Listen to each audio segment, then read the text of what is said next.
Welcome back to the N2 Continuum broadcast. Today I'm joined by Kevin, guitarist and composer behind Pyramids on Mars, whose work is deeply influenced by his direct extraterrestrial contact.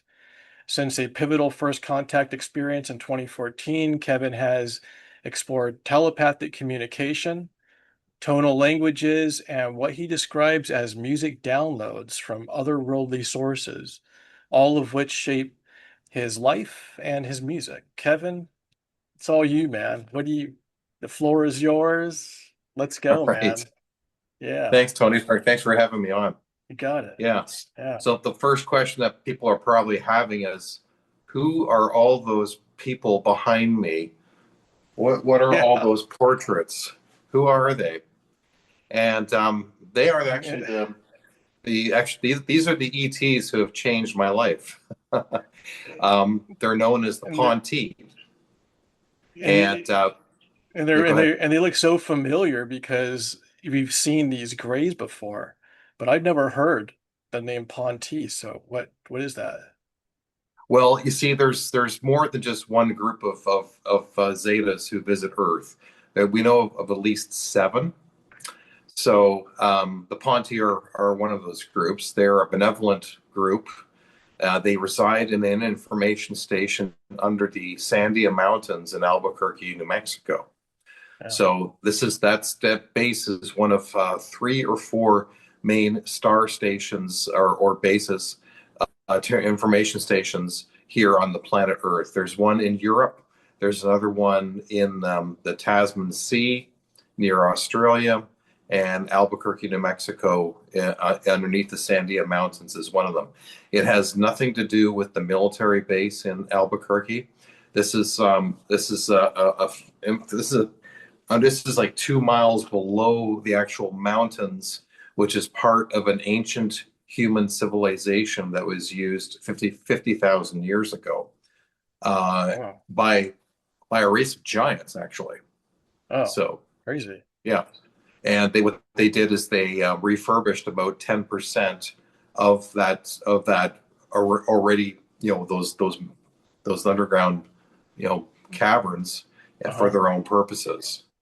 So yeah, And have you been but there? that's where they. Is that how you know of that? Well, I go to Albuquerque every summer to visit Sue Walker, who is their professional telepath.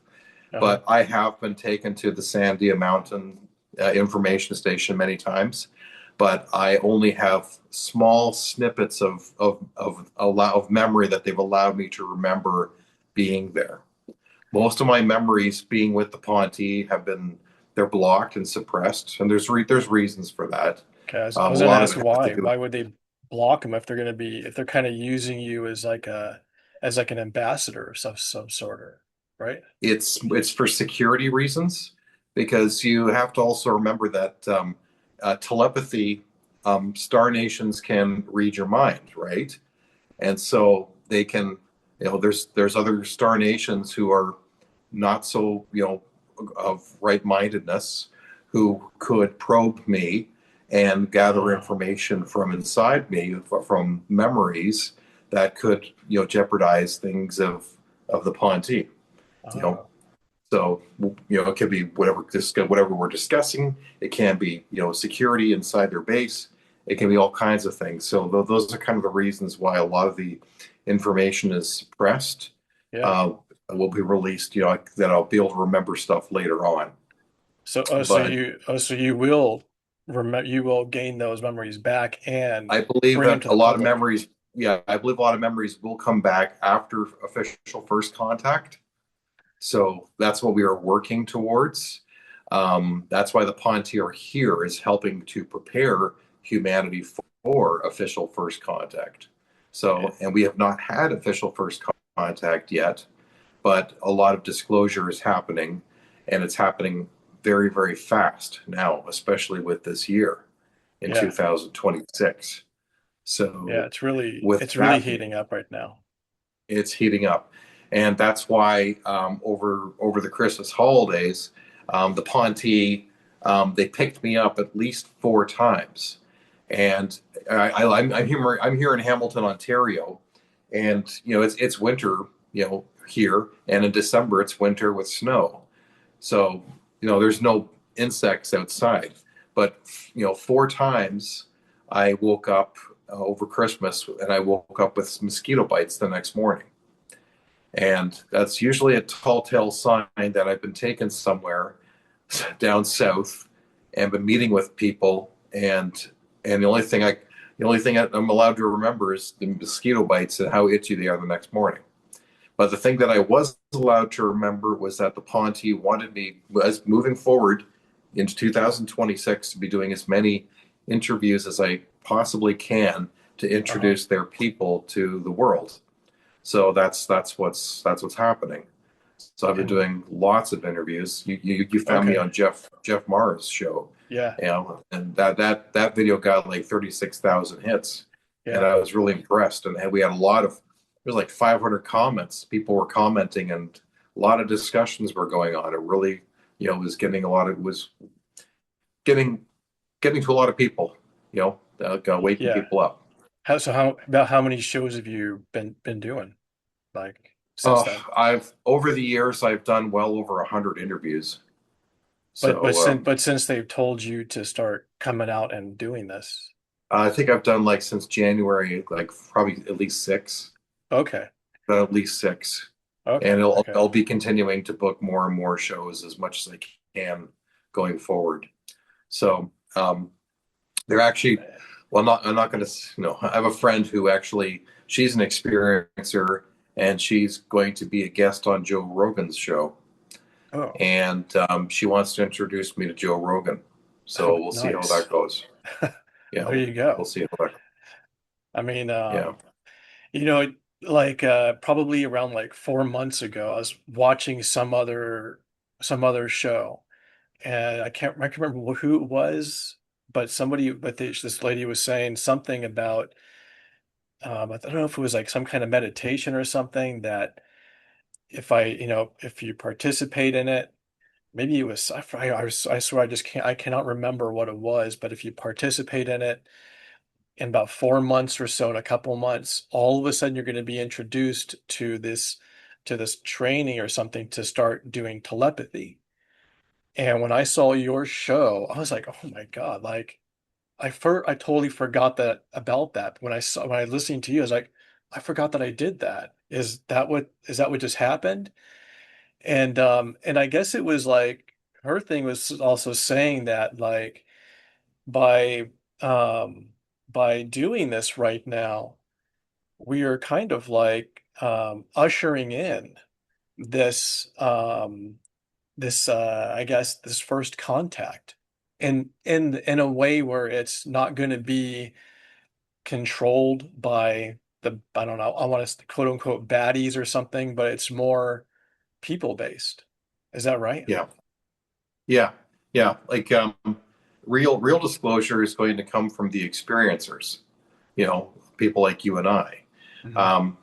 When I first met Grant Cameron, UFO researcher, um, and I was back in 2015. And after he finished his presentation, I remember him very careful, because he was like, he started in the nuts and bolts side of the UFO stuff.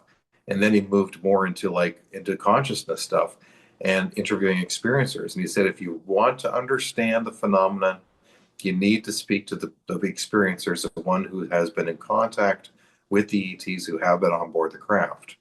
So I found that very, very inspirational.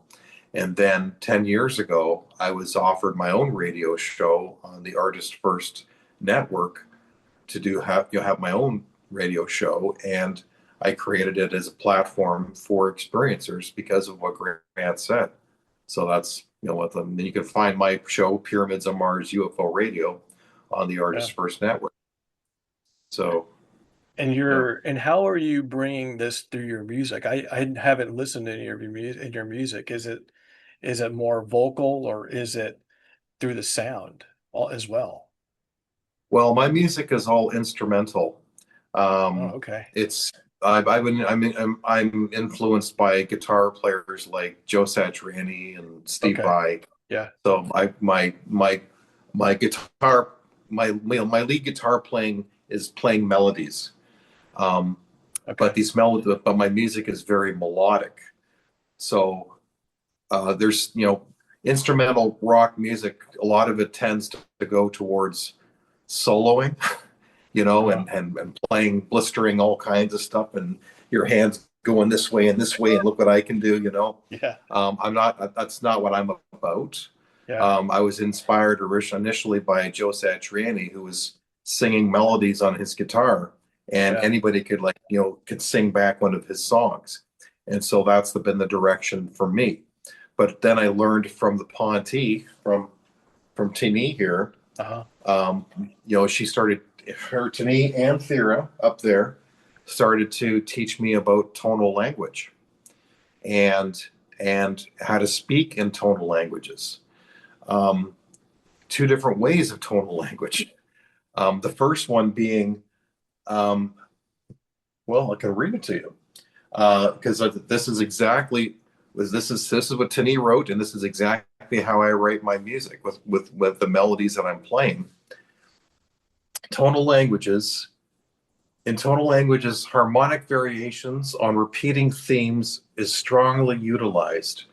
Repeating phrases in music are like rhyming phrases in spoken language and allow memorization and accurate retelling of the original story. Easier to learn and remember. Besides the intent of your emotional sending out beyond the edges of time, your musical story needs an introduction, a climax, and an ending, a resolution. Use this idea of repeated musical phrases and themes so clear that your audience can easily recall it and hum it all the way home. In your musical writing, set the intent of desire to feel the story within the physical body of your audience by creating a musical phrase they want to repeat and repeat in their thoughts and memories. Feel inside themselves spontaneously. I hope this concept is clear to me. Yeah, that sounds, I mean, that So, sounds like a lot like most musical structure, doesn't it? Like because a lot of like when you're creating like like a lot of songs out there have these choruses that, certain parts of the songs might be very catchy, and you start to just more you hear it, all of a sudden now it's like you're almost like like an hypnotized earworm. by it. Yeah, yeah, exactly. I mean, Yeah. but we're talking like what kind of message is she talking about, like through the music? Is it Well, that's there are multiple layers to it. This here is talks about the structure. So with my music, and I've been doing this for years. When I learned and I realized that I was actually doing it right, in the sense of my music being memorable. I'd be in my car, and my kids are teenagers, and they'd say, "Dad, throw on Pyramids on Mars." And so I throw it on, and my son is in the back, and he can skitscat, sing the entire song of what I'm playing, all the notes. He can sing the whole thing. oh Now, wow. there's not a lot of rock guitar music out there that you can do that, where you can, where it's catchy enough you can sing every single melody. Yeah. A lot you might be able to pick up, this melody and that melody, but some of these guitar players are just playing so much and going all over the place. There's no melodic to it. It's just like it's No, I know what you verbal, mean. it's diarrhea. Yeah, no, I know So what you mean. Like when I hear a lot of like I grew up listening, my brother got me into a lot of like local punk hardcore music, and through that I got into I was kind of at the age when Metallica was kind of just now showing up on MTV, and Kurt Hammett just happened to be a guitar player that I thought was like just the way he would solo with the music, the melody of the music. I love his It felt solos. more, yeah, his solos like are just, yeah, every song that he would have.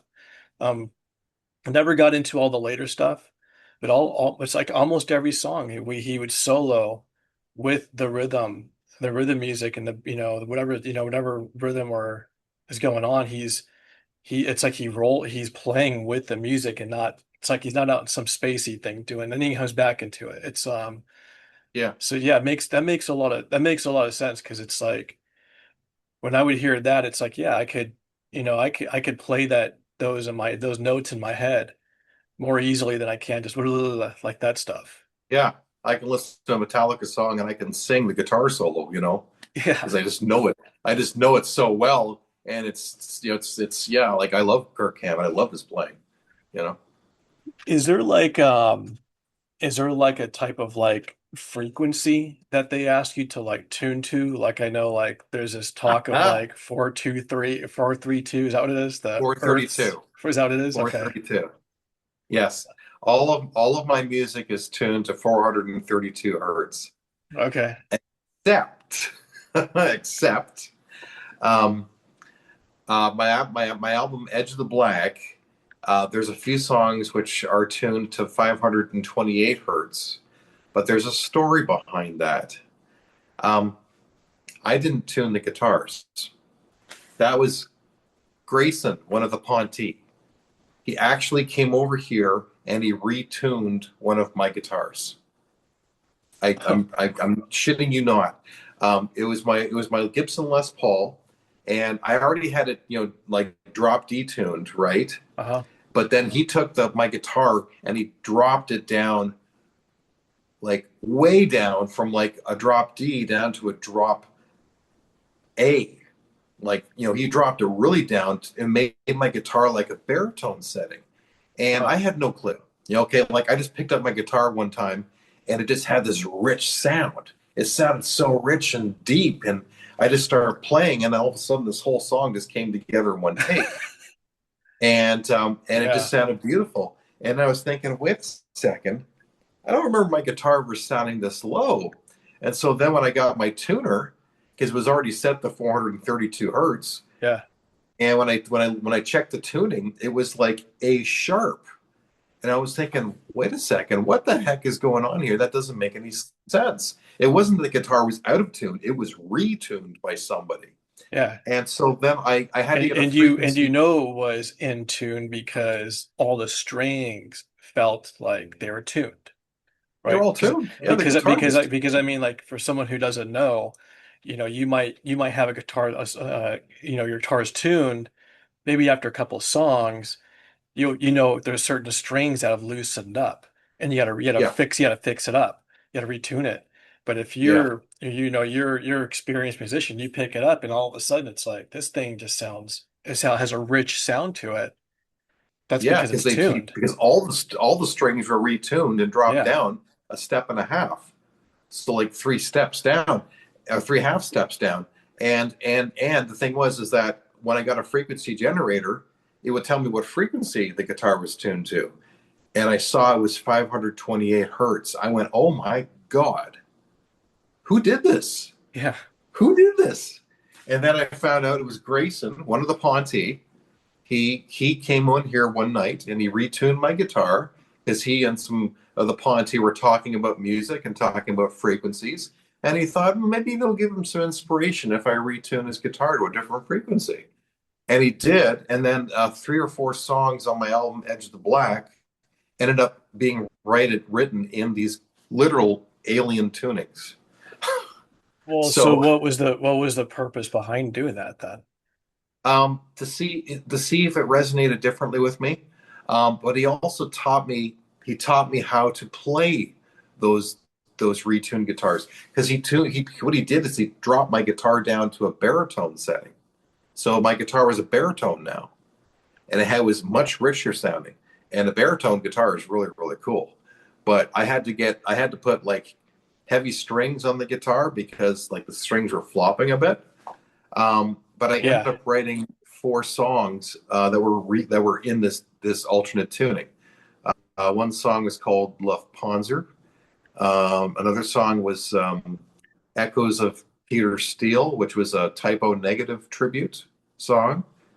And then another song was Flaley, written about a ET visitor of mine. And then another song was called, the heck was it?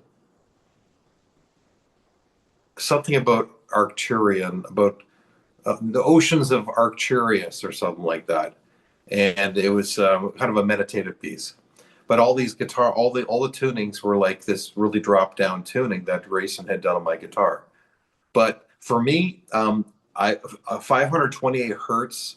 That's a DNA healing frequency. But for Huh? me, it just doesn't sit as well. 432 hertz resonates with me completely, and I feel much Yeah. more comfortable in 432. I always tune to 432. Wait, Thank you, so Grayson. As much as I love the detuning, but 528 hertz, I find it's a little bit harsh for me. you said it was what kind of healing though? It's a DNA healing frequency. Oh, a DNA healing frequency. Yeah. How is that used? Is that used in like devices like not I yet don't known I, to I us? don't know the science behind it. I just know that for 528 hertz is known as a DNA healing frequency. It's a healing Oh. frequency. That's all I know. So when this being did that, was it to add more variety to your music to touch different types of purposes with your music I think so. for the Yeah, audience? yeah. It had something to do with what did it have to do with? I don't know. I'm not sure. I think it has to do Yeah. with like a different type of 12 based or 12 based mathematics system or something. Okay. Um, there's there's probably reasons why he did 528 hertz, but I don't Yeah. know all the reasons. Well, I think it's Yeah, interesting that when you picked it up initially, you said you like we were playing it, and it's like you jammed something out, and you're like, oh, this sounds amazing. I mean, is that yeah, because yeah? Because I get that too. When I pick up like someone's guitar, it might be out of tune, but whenever I pick it up, the first thing I play, it always sounds awesome, and I'm like, I don't want to forget this, but this is out of tune. It's not going to sound yeah. right if I try and take it home. Well, yeah, like my guitar when it was like tuned to these songs, like these frequencies. All those songs I wrote were written in one take. So I just picked the guitar up and Oh, I just had an idea and I just start playing. I hit nice. record on my phone and the whole song came together. The whole structure written and it was every song was like around only 4 minutes and 30 seconds. It was a perfect length. I didn't Wow. have to edit the song at all. I just had to learn it and record it. So a lot of music I've written that since the Ponte have taught me about certain things, many of my songs are written in one take. Do they do they also work telepathically through you to create this music? That's that's the that's exactly why the album was called Edge of the Black, because that album, that I didn't give the album that name, that was given to me by the Ponte, because Edge of the Black explains the telepathic synchronizing of oneself with the collective consciousness when somebody gets into, as Metallica have called, when you get into the zone. So when they start, when they get into the zone and they start writing, and James Hetfield will be there, and all of a sudden he's just like coming up with riff after riff after riff, and Lars is like, what the f was that? Record that, man. Where'd that come from? Like, and it like amazing riffs are just coming out of nowhere because James Hetfield would be in the zone, and he's Yeah. like that's when you get into like a alpha state, and then you actually connect with the collective consciousness, the universe, and then you are becoming a collective conduit writing through with the collective consciousness, and you're amplifying your emotional content to the songwriting process.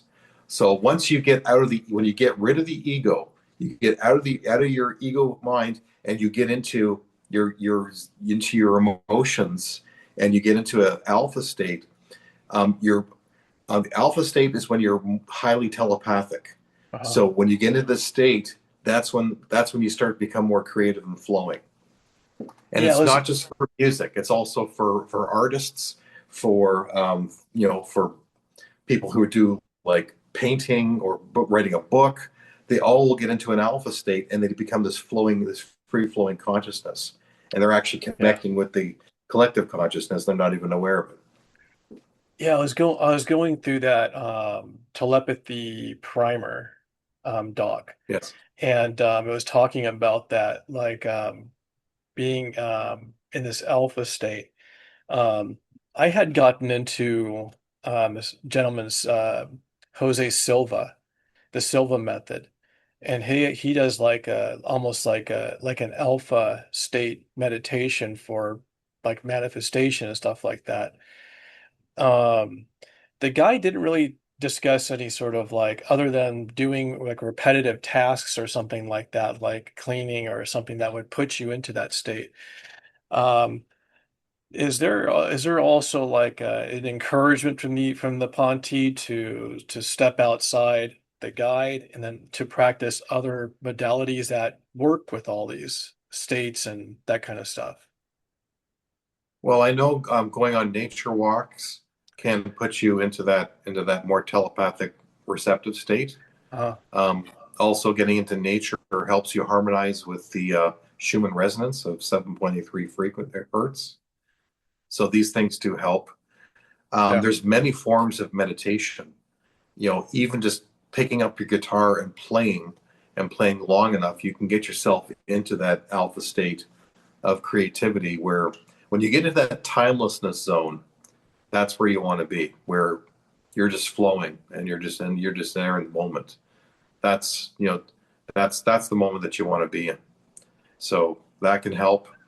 Also meditation as well, and breathing techniques, and getting yourself into that lower state of consciousness helps to regain yourself and get into basically higher states of consciousness. And this is a ongoing like practice, right? It's not something that it's going to happen overnight. It's not something you're going to master, right? It's like is it a lifetime process? Yeah, it takes a lot of practice, Uh-huh. working with it and learning the techniques. And for me, like telepathy, I'm nowhere near the level of Sue, but Sue, she walks with one foot, on the one foot in the air and one foot on the ground, and I don't know how she's able to do that all day long. But she's able to talk to the Ponti and hears them very well. I'm getting better at being able to recognize the voices or the thoughts that are not mine, that are coming from other people. So that kind of comes from um, lowering, like giving your clearing your thoughts of your mind like a pool of like still water. When you're able to quiet your mind, then you're able to hear the thoughts that are coming in that are not necessarily yours. So that's That's the learning process. that is, but that is such a hard thing to do, like just to try and quiet your mind like that too, right? That's why meditation, doing more meditation. That's what meditation's about, is learning how to quiet your mind Uh, and and focus on your breathing. and when you and also working also the guide also suggests finding like a group or maybe like friends or something like-minded people to do this with, right? Yeah, yeah. We used to have telepathy practice groups on Sundays. So the Ponte they're on Twitter. If you go to @Sandia Wisdom, they're on Twitter, and we have a group that of regular Twitter followers that we would get together on Sundays and do telepathy practice. So Oh, people were cool. like living all over the place. Some people were in Europe, some people are in Canada, some people in the United States. Yeah. And what we would do is each of us would, you know, take an object, you know, and say like an object like this, and we would focus on it for 3 minutes, and then everybody else, one person would focus on it, and everybody else would then, quiet their mind and then start drawing the impressions that they were getting of whatever object it was that the person was focusing on. and then we would then compare notes and see what people came up with. And you'd be surprised at how close people get taking up elements of the object. They may not draw the whole thing, but they may say they may write down green or something like that, or they'll see like a circle. They'll see a part of it, or they might see the letter S and J. So people, and then we're amazed at what people actually pick up with the practicing. But the more and more you practice, the better you get when you're getting that initial, when you're getting that feedback and realizing that, that something's working. Yeah. Here's a great example. I got together with a group in Toronto with some experiencers who I haven't seen for a while. And we did a little game like that as well, where there was a stranger, a lady stranger. I was supposed to, she gave me her keys, and then they put us through a meditative practice just to get us into like a lower state of meditation and clear our mind and stuff like that.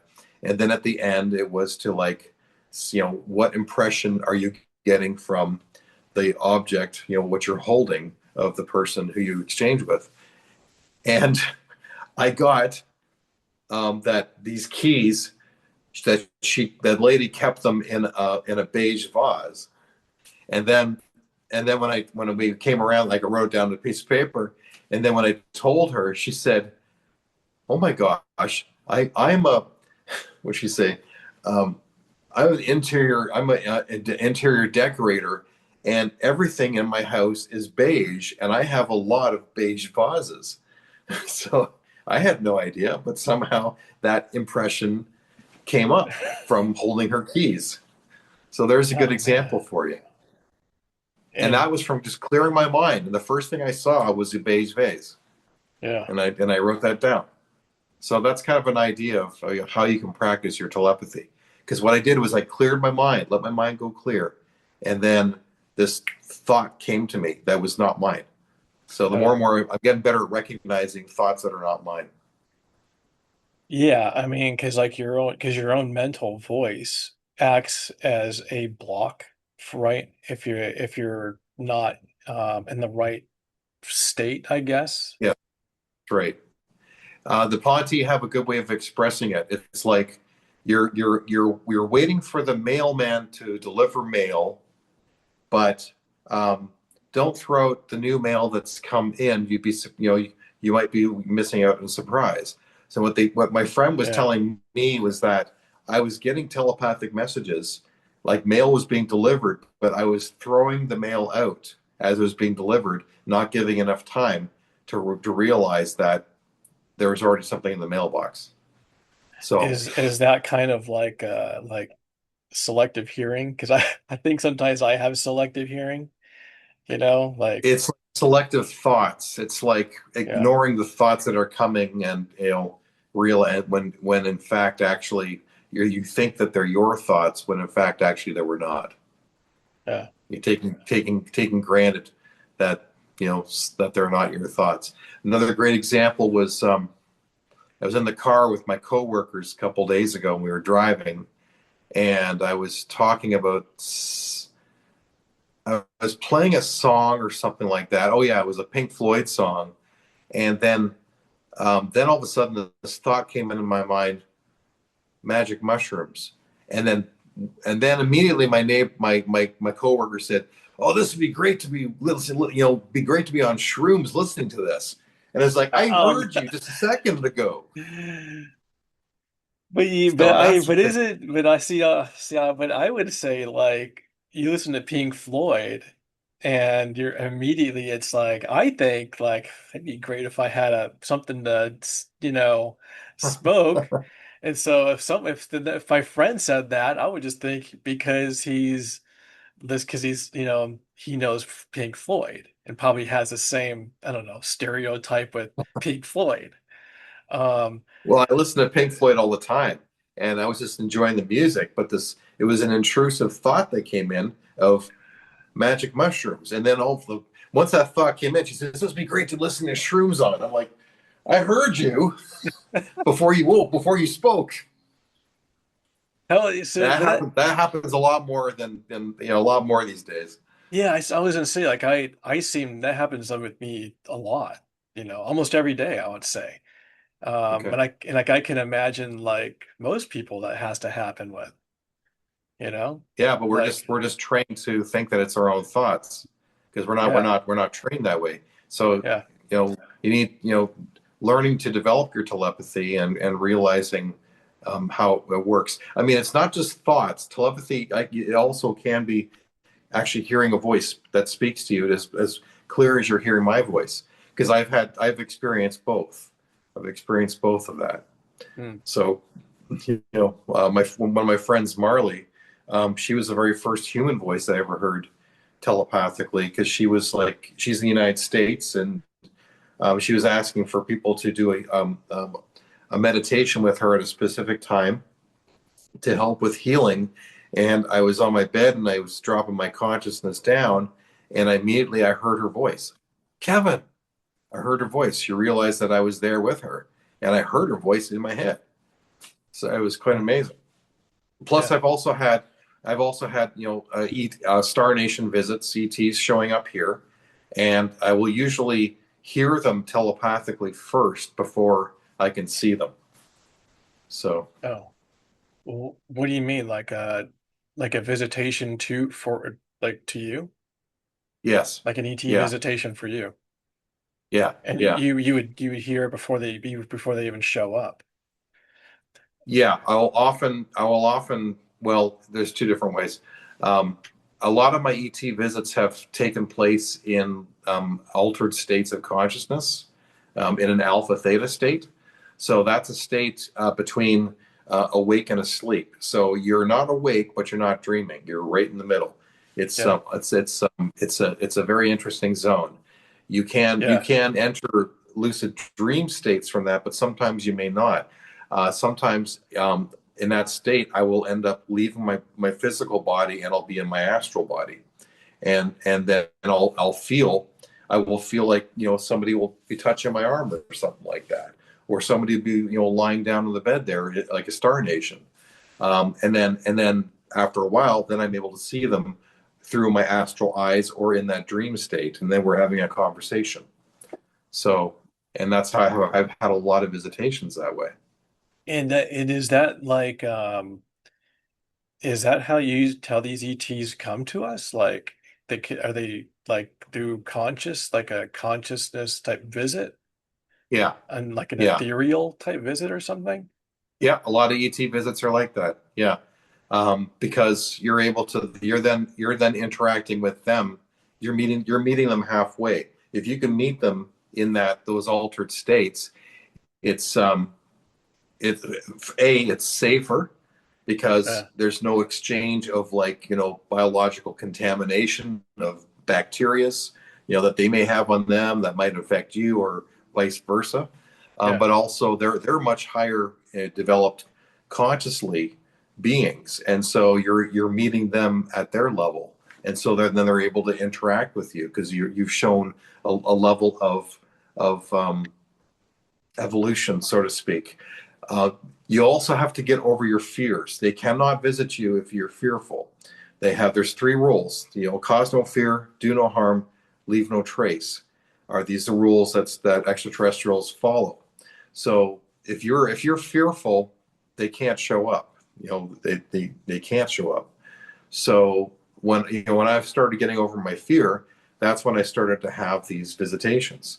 And I've been visited by my first visit was by a reptilian, a sauroid lady of the Ponte. I've had visitations from the Ponte in dream state and in astral as well. Geez. Oh, um, can't see it, but there's a picture of an Arcturian lady up here. She with blue skin. She had blue skin. She looks like the Navi from Avatar. oh, And her name was Flaley, and she visited me in a lucid dream state, and that was quite incredible. I've also had a visitation by a mantis being, but I didn't see the mantis being. They were just kind of like lying next to me, and I could feel this hard exoskeleton body pressing against me. And then they were talking in my left ear. And at first, it was like this. Like I couldn't see them, but it was like I was in the alpha theta state, and they were like it was like this weird kind of weird insect sound, and then it was followed by these clicks. What? Oh, Was There were these clicks. It was really cool. But the other thing was that it was wow. only in my left ear. They were talking in my left ear telepathically. This ear, there was no sound. It was talking in this ear. How do you do that when you're not actually physically speaking in someone's ear? I don't know how they did that. And how long ago was all were these visitations outside of the That one Ponte? happened. That one happened about 2 years ago. The Ponte visits, over the years. The Ponte are here all the time, but um, like they will hang out. They like to watch me play video games. I like playing on my PS4, and they'll stand behind the couch. I can't see them, but they'll just bump the back of the couch, letting me know that they're there, and they'll be watching me playing the games, and sometimes they'll be interacting and bumping the couch when I'm going to get shot at something like that, and they're kind of playing with me and enjoying being part of the game. They love doing that. They're here every week. They're here every Friday night and Saturday night. But I've had visitations from the Ponte in these altered states as well, um, and also in dream state and in physical. I've had a physical visitation as well from the Ponte. Is it is them like stepping in right now to push telepathy? Is it more for the humans rather than us, like us joining the galactic community? Is it more for us communicating with each other unlike this? Because it's supposed to be telepathy is sounds like it's actually a natural type of communication that eventually any species that's going through evolution is going to become a part of their natural being, right? Yeah, the biggest reason for telepathy that they want people learning it is so that when they finally, make their presence known and they begin communicating to people, they want you to learn telepathy so that there's no misunderstandings of intention because telepathy is carried on an emotional wavelength. So you Okay. cannot hide that. And so because they want you knowing that what they're saying is true and that they're being true people. And the thing is with so many humans, they hide behind it, nefarious intentions. They can say all the nicest things in the world, yet they can be molesting and killing children, and they hide behind that. Telepathy, you cannot do that because they see right through you and see everything of who you are. So that's why they want us to develop and become more, um, you know, becoming truer self, honest people. I can imagine there's probably some people like myself that would be kind of like, yeah, I would like to learn telepathy, but I would also like to block it and turn it off. Maybe I don't want to hear other people's thoughts, or I don't want my thoughts to be public. Is that also a part of the training? Well, that gets into more advanced training that I learned about from one of my experiencer colleagues, Karen Holton, who was she spent 3 years on board a interdimensional ship, and her book is called Meet the Neighbors, a transdimensional Meet the New Neighbors. And what happened with her was that every night she went to bed, she was on board this intergalactic ship. And then when the dream was over and the next day came and she went to bed the next night, the dream continued on from that same point of where she was before. And that happened for 3 months straight. She had the same dream every night where it continued on and on and on of her being on board this galactic ship. And so then she wrote a book about it. However, part of the training that they gave her was telepathic training, was learning how to um, close your telepathic ability to just to communicate with one individual, and that so that nobody else can hear you, and to be able to talk privately. So there is those abilities of being able to control what level of your telepathic projection that you are. It's because the other people are like that as well that are on board the ship. So so that Yeah. not everybody's hearing your thoughts. They're able to just communicate with certain individuals and not have everybody else hear them. So there is that ability, and that she said that was really hard learning that, and it took a lot of practice learning how to do that, how to compartmentalize your telepathic communication to just like one individual or a few individuals, so that not everybody's hearing you. Yes. We're in a work environment. It's very competitive. And that when your head's in that all day, every day, in that sort of competitive type environment, you're probably not somebody who's comfortable with your thoughts just all of a sudden just being blasted out. And you're probably more like, I'd rather stay confined. Okay. I would say like myself included, like I feel like I'd like some kind of training to, defensive first, offensive later. Maybe that's where I'm coming from. Um, does that kind of like advanced training, is that going to be available alongside? There's a guide, right? Is there a supplemental guide coming with this primer? I think on the first page it says there's like some book that's also coming out later on. Is that right? Uh, um, I don't know right now in regards to like telepathy. No, there's nothing with telepathy that's coming out again right now. There's Uh-huh. been talks about Kit, because she does dream. She teaches in dreams, teaches people in the dream world. There's been talk about that, about developing that and learning in the dream state, but nothing's been written about right now. Okay. How does that work? Being like working with the in the dream state with Yeah, these. the Ponti have taught people in dream states. Oh, So I've gotten a lot of downloads from the Ponti over the years. Um, where I wake up in the morning, and by about noon, my head feels like soggy cotton, and I'm really exhausted. I fall asleep at my desk, and then when I go home, I have a reboot nap. And this pattern was going on for many years between 2017 and 2018, and I didn't know what was going on until I talked to Sue Walker, their telepath, and she was explaining that they were giving me downloads of information that would be, I would unzip them later on in life.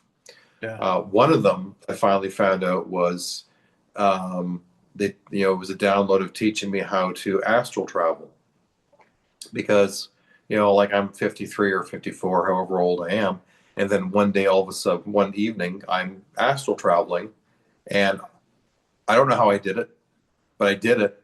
And then I did it two more times. And then I had to like look up and find out, okay, what am I doing here? What's going on? And then I found out that I was astral traveling. And eventually I learned techniques in regards to how to do it, more on command.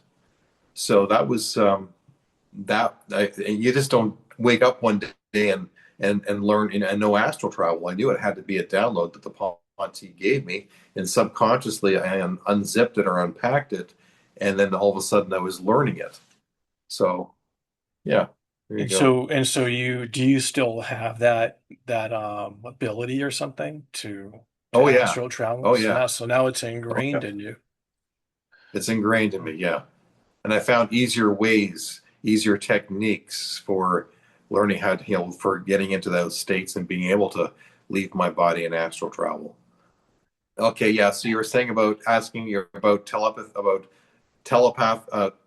practicing telepathy, and then Yeah, is that um, like as you start to work with others and practice that with others, are you also within their own learning of it? Is that like a shared learning process that it turns into?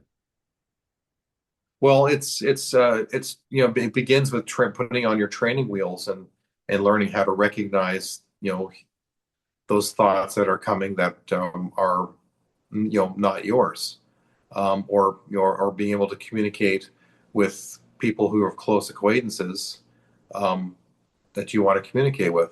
And it can be as simple as, you pinging your friend. So like, you just think about them and all of a sudden they call you, you know?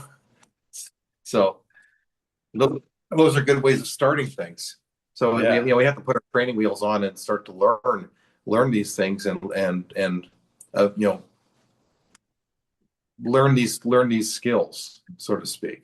It You almost know, sounds like for the most part, we've all been kind of doing that just without knowing it. Because I've had that experience too. Like all of a sudden I'm thinking of a friend of mine, now all of a sudden they're calling me. yeah, that's telepathy. Crazy.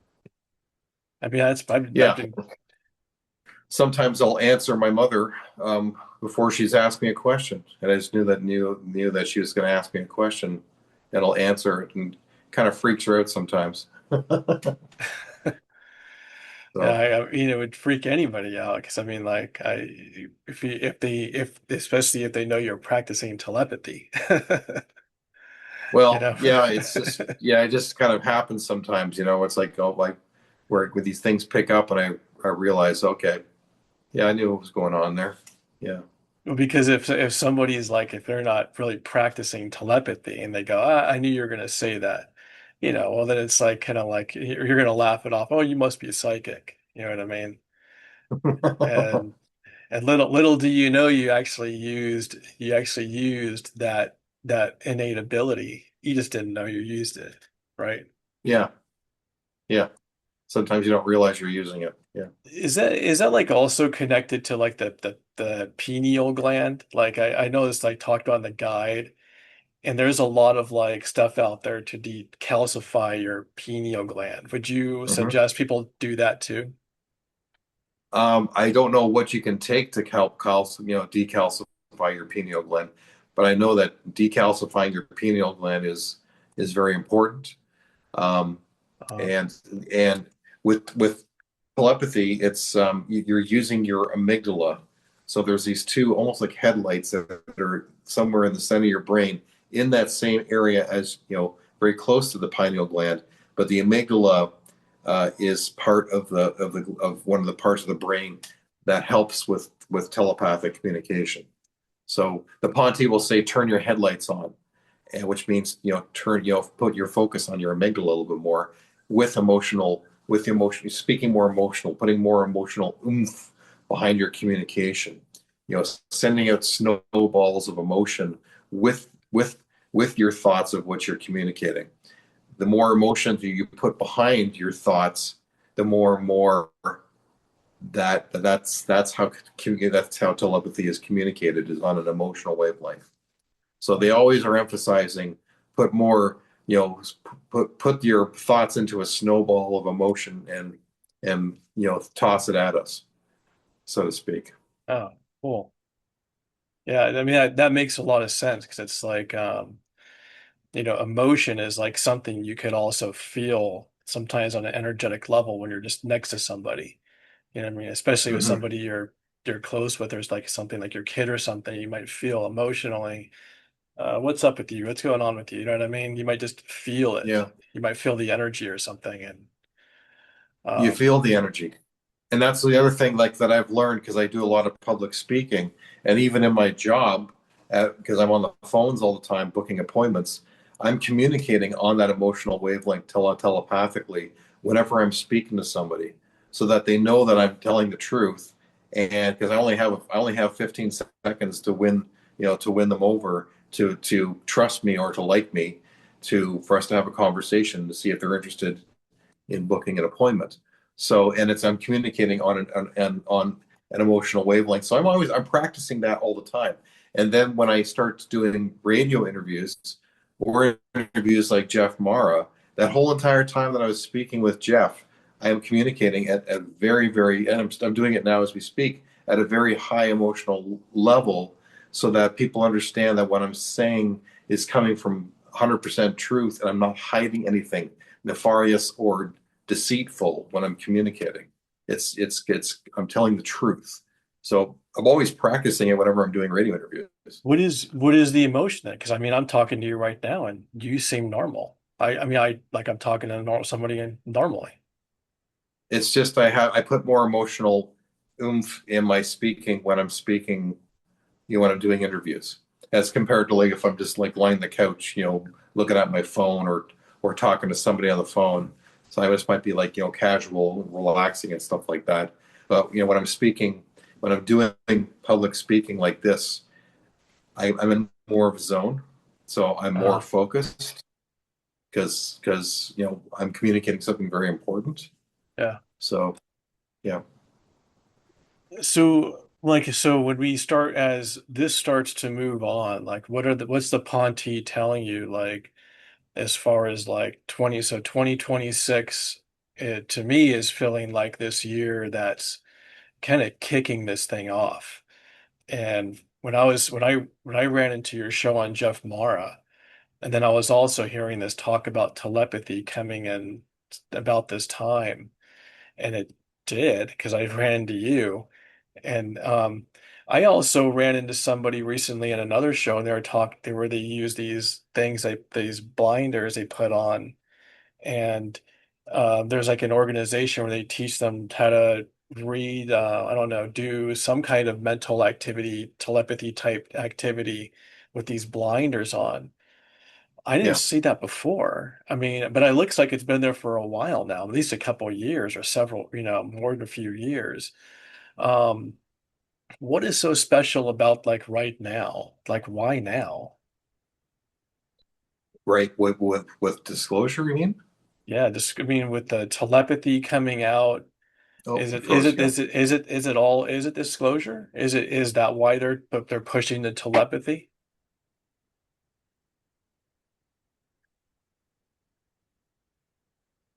You're back. Are you back? I'm back. Yeah. Okay. So you're asking about like why disclosure now? Well, why telepathy? Like with why the push all of a sudden with like the Ponte pushing you to come out now? It's not necessarily about me talking about telepathy. It's me introducing the Ponte to the world. So Oh, we're trying to bridge cultures for the first time. I mean, there's so many UFO researchers out there it, that the only thing they talk about is the technology, zero point energy. We're gonna have all this alien technology. I can't wait.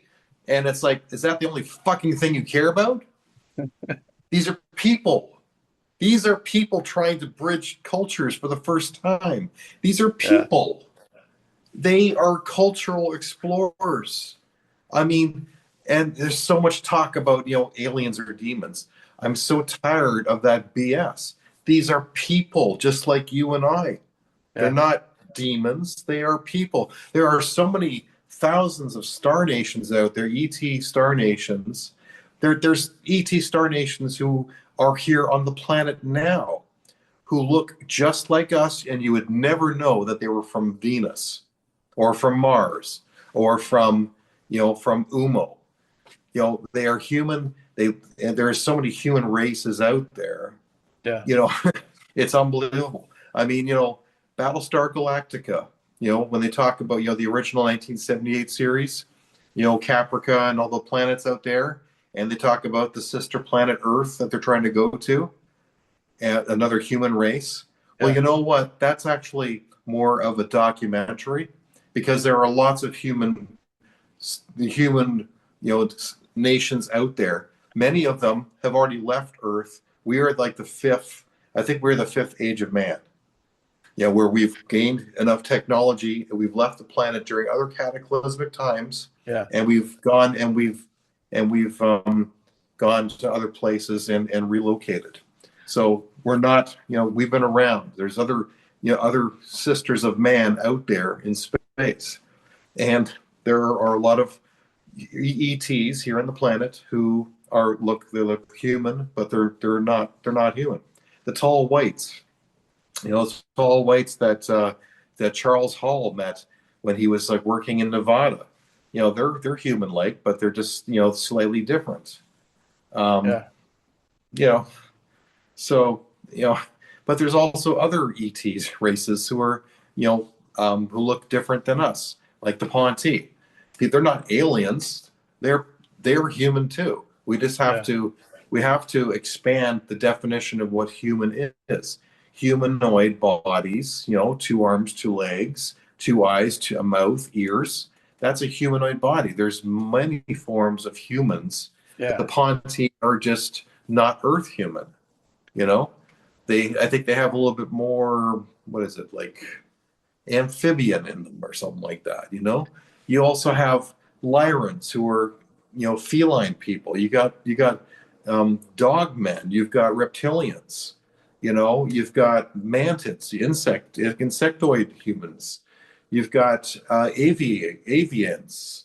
Who are Yeah. birded. There are multiple types of humans throughout the galaxies.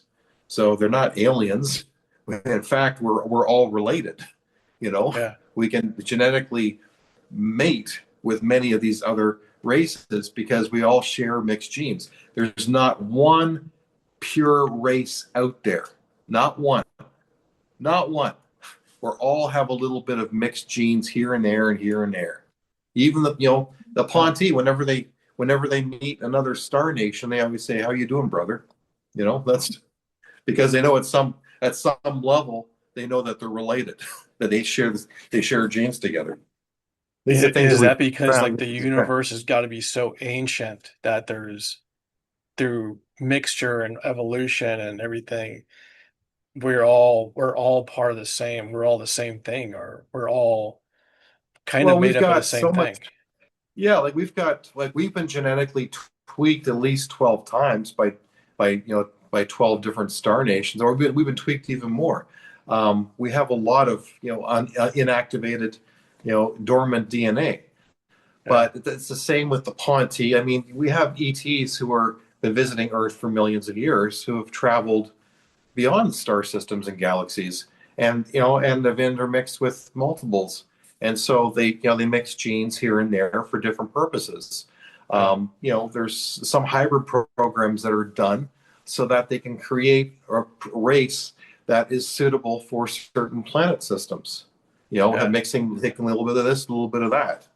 So that's the reason, part of the reason why. Yeah, no, I think it's like the way I'm seeing it is like I think it's so fascinating that like right now in this time we're living in right now, it's like all this whole like I don't know what it was like in the time of Atlantis. I guess they say that there was beings back then too. And then when Atlantis fell, it's like now we've gone kind of like humanity has kind of been in this box. It just so happens that now at this time right now is now we're ready. Now all of the humanity is getting ready to step into the this whole galactic community.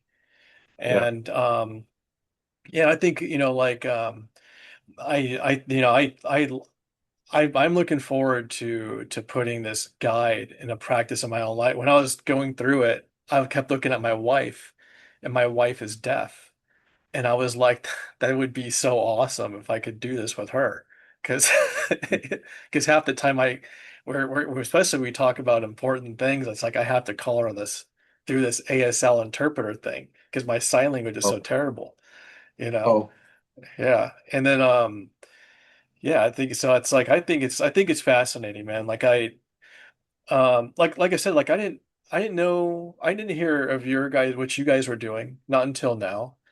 And then also there's this other group I saw this other person doing it with these things. I guess it's also to practice this telepathy. Yeah, I think it's amazing. Actually I kind of take that back. I actually kind of forgot a little bit. I actually got one of those things a while back for my kid and she didn't want to touch it. And when I bought the thing, it was for her when she was a kid. mhm. I saw it through this one lady, I forget her name. She was like on a show on Gaia, and she was talking about it. Carolyn Corey. It's okay. Is it okay? That sounds familiar. Yeah. So I kind of like dropped it and I forgot all about it. And I kept forgetting about it. Like I wanted to come back to it. And then when I saw recently this other group was doing it, I was like, that's awesome. I like to see even adults do that. Like it's like, oh man, so I don't have to worry about, my my adult conditioning from society interfering because these guys are doing it, you know? Yeah, yeah, yeah. There's a movie that Carolyn Corey put out called Superhuman, Yeah, that was it. which shows Yeah. yeah, which shows kids putting on these blackout things and they're reading books. Yeah. It's like, Reading books or and playing they're not tennis. playing tennis, riding a bike, Yeah, doing riding a doing stuff, bike. and they're without their eyes at all. It's like, Yeah. how are they doing that? Yeah, They're one of the kids at the grocery store with her mom, and I think her mom is telling her to get some cans of something, and she's walking right up to it. She's grabbing everything. It's like, yeah, oh, what's a trip? yeah. Um, yeah, I mean, so do you foresee like in the next like maybe like before first contact or after first contact where we really start to see telepathy just blow open? I think it's going to be, shortly after official first contact, Hmm. because people we're going to be in a new re-education system. Learning about these star nations is going to be a slow drip for those Yeah, who are ready for it and those who want to learn from it, and because it's gonna completely change society, for the better. yeah, So it'll come eventually through in small steps. It's going to be gradual. Right now we're just trying to bridge the gap of that ETs are real, and if Trump has any kind of disclosure, we'll see you know how far that's taken. How many people will be listening to him and taking it seriously. What else is going to happen after that? I think there's going to be some event that nobody will be able to not say, okay, that was real, and the ETs are real. Um, I think that something's going to happen as well next year. Like I follow Bashar, Daryl Anka, and yeah. he talks about 2026 and 2027 is the year of disclosure. And I honestly believe that. I mean, why are the Ponte pushing me so hard this year? It's like, you got to do it now, Kevin. You got to do it, dude. This is now. You got to do it. You got to do it. You got to do it. Okay, fine. Yeah, Okay, fine, I fine. I On think my so that back. I'll do and it. I think that's where I was like asking you before that because Daryl Lonka he's also saying like 2026, 2027. He's saying it's happening within the next year and a half. It's going to happen, Yeah, it's that, you and it's know? also like Chris Bledsoe. Do you know Chris Bledsoe? That name sounds familiar. What He's a is he with? Is he he's he's a very important experiencer who he's known for calling in orbs. He calls in orbs all the time. But he's oh also had man. contact with the divine feminine lady, who's given him predictions, and the predictions are starting to take place now this year. He was given these predictions in 2012 of when Iran and Israel began to exchange missiles. That's when the Yeah. orbs are going to start showing up, and that's exactly what's happening now. So Oh all this man. stuff is happening. He was given another Yeah. prediction about something happening at Egypt, where the star Regulus, when it sets on the horizon, it's a blue star. It'll be on the horizon. It'll turn to red in front of the Sphinx. And when this happens, the new knowledge will be given to humanity. And the Egyptian government's already in contact with Chris Bledsoe because they're releasing some information this year that's going to change humanity. So there's stuff that's going on. All this Yeah. biblical stuff is happening this year. So I believe it's all connected. It's all connected, and that's why I believe that this is an important year of disclosure. And that's why the Yeah. Ponte have been like pushing me, and it's like, Do you all like right, guys. yeah, so like like Stephen Greer, he has like the CE5 groups. That's disclosure right there too, right? Yeah, and I was honored to be able to participate in his CE5 course when he came to Toronto back in 2018, and Oh I man. was because I was allowed to sneak in. I didn't have to pay the $125 fee, so Oh because at man. that time I was working with MUFON. I was doing interviews, interviewing all the different people speaking, and so Yeah. as a thank you, they said, "Okay, you can go into Stephen Greer's into his presentation." and it was amazing. I learned a lot. Yeah. So have you ever gone out there with some friends or something and tried Yes, all that? How'd that go? yeah, I have. Yeah. I haven't had a successful CE5 yet, but Okay. I have tried. So I yeah. mean, I've heard like some of these guys say some really cool stuff. Like all of a sudden, the craft will show up like right above them, and it's like then it's just Mhm. gone or something. But it's enough for them to get a detailed, view of it, and it's like, Okay. um, Yeah. we all and recently we also had these uh those what were they those things over New Jersey the Drones. yeah, the drones. What was all that about? Did the Ponte talk about that at that time? They haven't talked about it specifically, but I'm really curious to know what's going on too. I think that some of the drones may be US related, Uh, but I think other ones are actually, the ETs as well. It's like showing up. So yeah. I think it's a combination of both. I think there's a lot of celestial things that are happening in the skies right now that's very ET related because they are trying to make themselves known. They are Uh-huh. trying to get people to look up and pay attention to their neighbors up there. So that's what the announcement was that Commander Tilcom, the Ponte, he's the commander. He made this announcement at for the fall equinox of 2021 that the Federation has made the decision then that the way they're going to be handling disclosure or ET contact was through more and more daytime sightings, and that's exactly what they've been doing. But now they're really blowing up this year. People are posting all kinds of strange sightings that they're seeing of ETs and UFOs. And planet Earth is like a major focal point right now, right? And so we're surrounded by fleets. Is that also true? Uh, Surrounded by fleets. Like I I think I just know. heard that kind of talk. Like there's like thousands of ships just around the planet, just different reasons. Some are rescue mission type craft. Well, the Ponte have explained to us that there are massive rescue ships that are parked on the other far side of Neptune.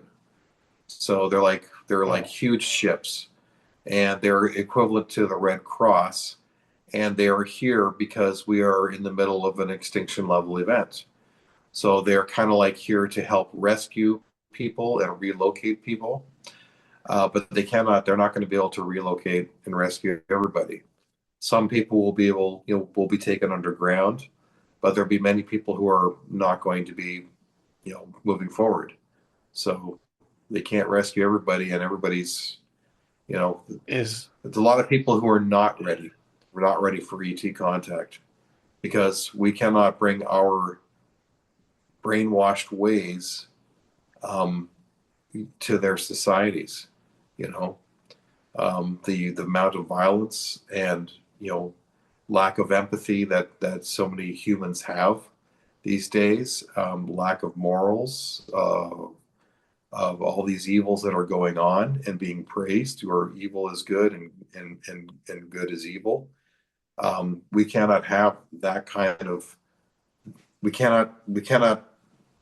It will not mix with their people. We're yeah. not going to be able to take that kind of mentality up to say being rescued on a ship. They're looking for those. They're Yeah. looking for those who are already of the right mindedness, who are already of a higher level consciousness, who are ready to integrate with the star nations. So, and a lot of people are not ready. Maybe Yeah. only 10% of the population of the planet will be ready for that. Yeah, I mean, I would say that's like fair because I mean, like, I would say anybody would admit that there's a lot of BS within like the human consciousness right now, and it wouldn't be fair for us to go to another planet that's doesn't have this kind of like drama and just bring our drama there and Yeah, and not yeah, being ready to evolve, you yeah. know. They're like their way of life out there is so different, and that's like with Karen Holton's book, Transdimensional Meet the Neighbors. She talks about what life is like on board those ships, and they've asked, what's Earth like? and she's like decided not to tell them because it'd be like telling them a horror story, and that they would be shocked and they would not believe that what life is like here on this planet, of the evils that go on. Um, and so like when the like so like the Ponti being here this long on this planet, you said they're not just in New Mexico, they're also in other places, other facilities around the planet.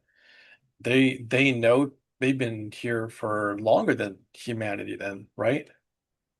Well, I know that their information station is here, but there's more than just one group of grays on planet Earth. So I think there's different groups of Zeta in Europe that are not Ponti. I think the Ponti are kind of Okay. exclusive to, I think, to this area, to like the United States. I think it's hard for me to And tell. and so were they so they are from the Zeta constellation or Yeah. that region?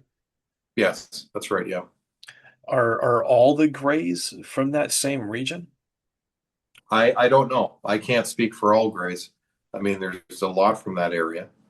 Um, but they're probably from other areas too. I mean, Judy, um, she grew up on a ship in the Pleiades sector. Her parents were scientists. Did you freeze again? Oh Did no, I you did. freeze? Okay. Oh, Yeah, no. Her like she didn't grow up on Pontel. Her parents were scientists, and she spent most of her life on board a ship in the Pleiades cluster area. So they're not all just in one area. They could be assigned to different places. um, so so what is like the Ponti history then with all these Greys? Was there like a I don't know, some kind of civilization like fracture where the Ponti split and they became the Ponti, and then the other kind of fractured and went off to be the other versions of the Greys, and did that happen? I don't know about that. I mean, there are different groups of Ponti. They're different groups from different planets. I mean, Serpo is another planet in the Zeta Reticuli, sector. And there's a book that was written, Project Serpo, about a group of, um, American, what do you call it? I think they're with the Army or with the Navy, who was like an exchange program where they went to Planet Serpo, in the Zeta, which is a neighbor of Pontel, of the Ponti. So, and that was in the 60s or 70s. So about 12 of these guys. There's a book that's written about it called Journey to Planet Serpo.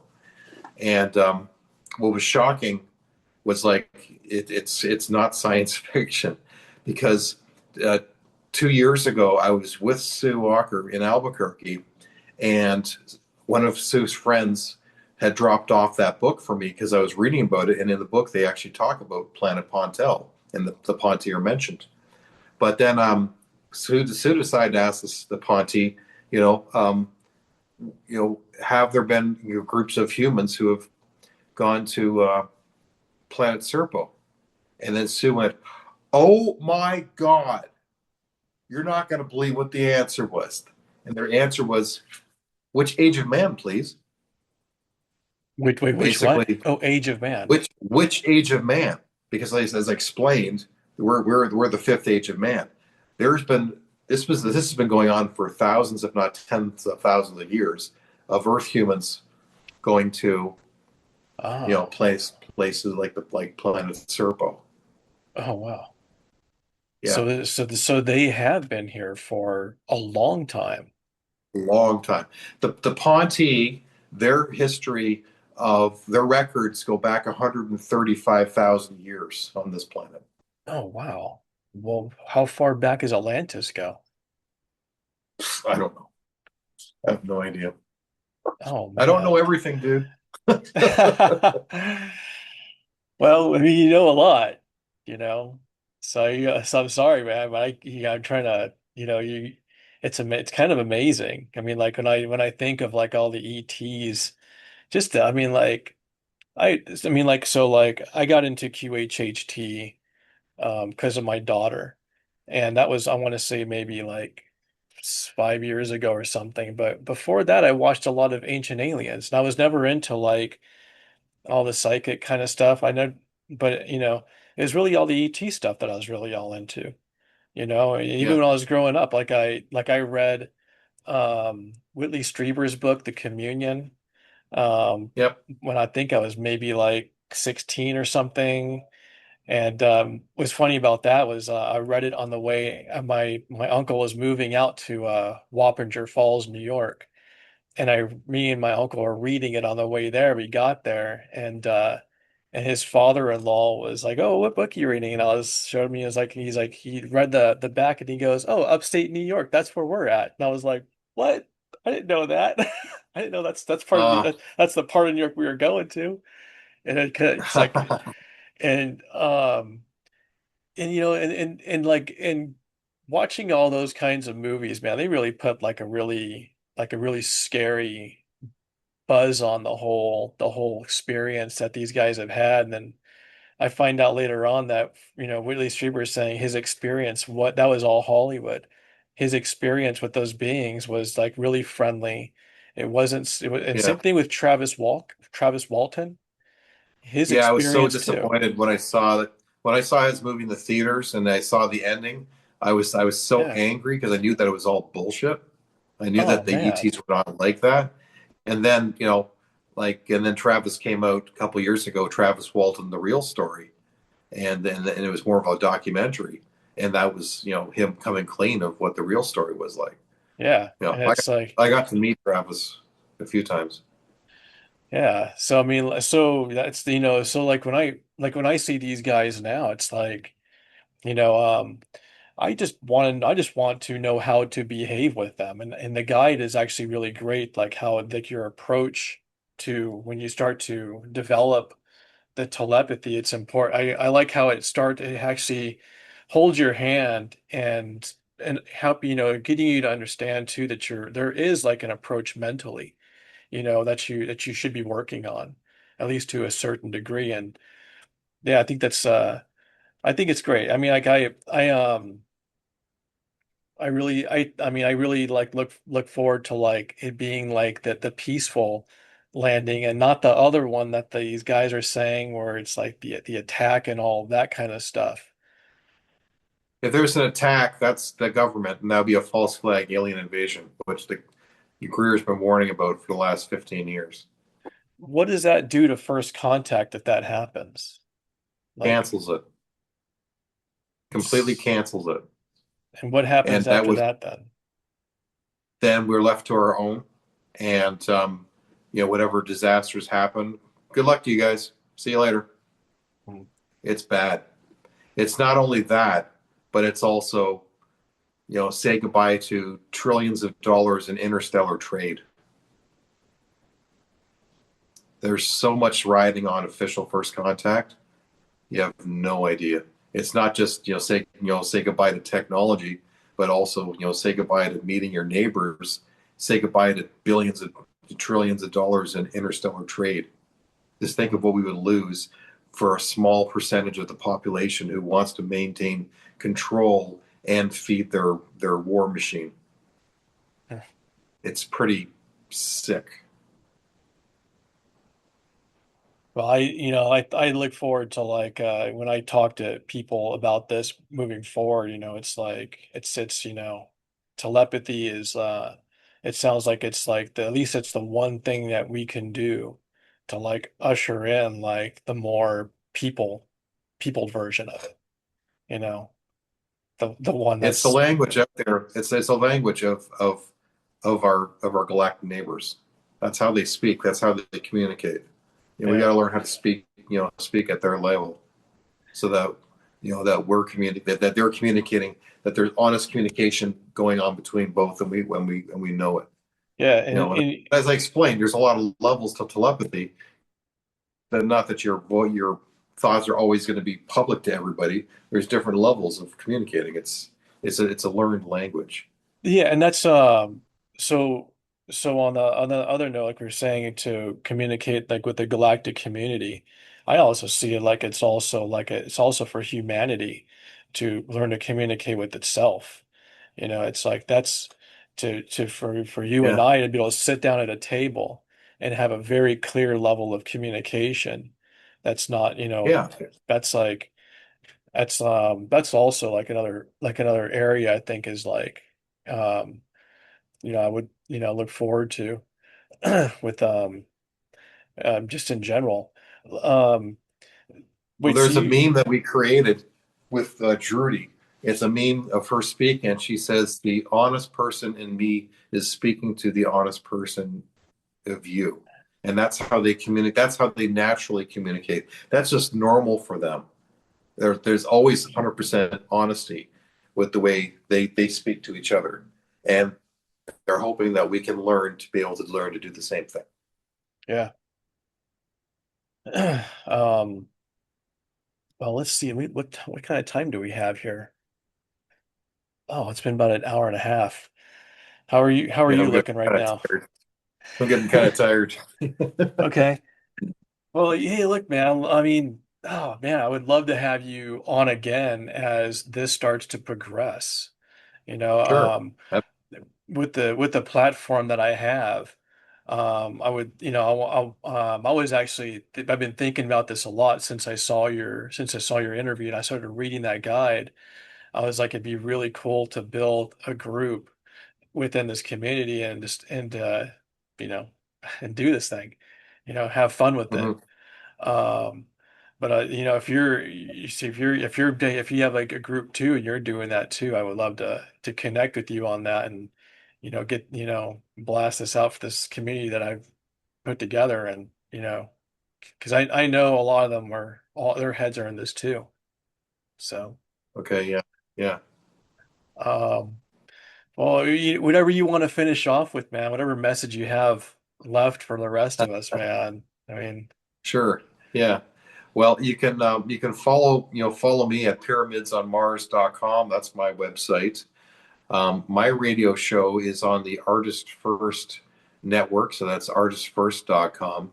Just look for my picture and you'll see Pyramids on Mars UFO Radio, and you can click and listen to any of the podcasts for the last 10 years because I interview, experiencers. I interview people who are ET hybrids. I interview researchers, scientists, all kinds of people. Um, and there's links on my website to my music that'll take you to Bandcamp. I've put out 4 albums, Pyramids on Mars, and you can find my music anywhere, like Spotify or Deezer or probably like 21 other different platforms. You can find my music on there too. So I'm pretty easy to find. Just look up cool. Pyramids on Mars. All right. So there You you got it, go. man. Well, thanks for coming on, Kevin. I No look problem. forward to keep, hearing more from you. Whether you come here or I see you on Joe Rogan. That's There's potential. Yeah. yeah. So let's do this, man. Okay, I'll go ahead and stop this thing and just give me a second here real quick. Sure. Yeah.